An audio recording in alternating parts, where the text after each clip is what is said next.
Ooh, looks like another postcard kind of morning out there. While we do have a few clouds from here and there, especially down over towards Cedar Creek Reservoir. Look at that. You get the reflection off the lake just because the winds are calm. It is a beautiful morning. If you like it on the colder side, you can even see a little bit of the moon out there. And 29 degrees in Stephenville.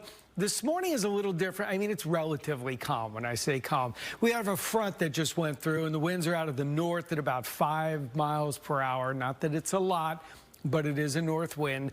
And as you look this morning, we're in the 40s down around Corsicana, ahead of the front. In Palestine, you're 43, and Tyler's 41.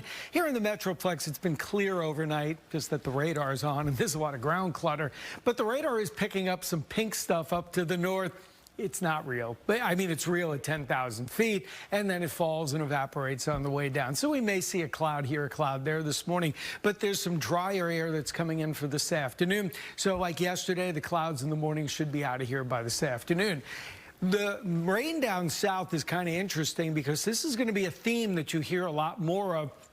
Areas south and east of us have more moisture, closer to a jet stream that's unusually far to the south for this time of the year. And eventually next week might be interesting for folks that aren't used to getting winter weather, maybe less here and more for somebody down there. We'll talk about that coming up. But the Pacific moisture, just some high clouds around here this morning. I don't know if we hit 60. 60 sounds a little lofty, but I could see us mid and upper 50s today. And once this little bit of rain down on the Gulf Coast moves out, most of the nation is again in really good shape on this Wednesday, and will be even warmer on Thursday. The Arctic air, which is up there, starting to retreat. It's very mild in the Pacific Northwest, and of all places, like British Columbia, Alberta, I mean, you expect to see cold air here. It's not. It's coming, but it's not right now. And this is the last day of the Santa Ana winds for them. The pattern ahead brings all the Arctic air down. It comes over the North Pole and then heads south. The actual center of the polar vortex, which everybody loves to focus on, that's not coming to Texas. It did in 2021. You remember that year. But this year, all it's going to do is funnel cold air down from the North Pole.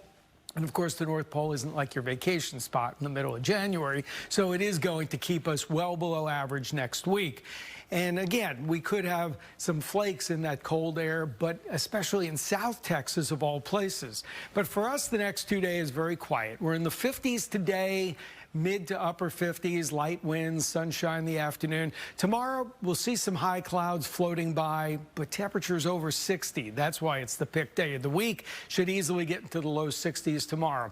There's a Pacific system that'll blow in here on Friday. I just don't think it has really much moisture to work with. We'll be in the 60s on Friday, but with the wind and the clouds, it may not be as nice as Thursday, which is why the day you want to get outside is Thursday. Today, tomorrow, Friday on the mild side. Saturday turns windy and chilly behind the front. However, the really cold air just comes in waves. After a few flurries Saturday night, will be much colder Sunday. Sunday, wind chills are in the 20s.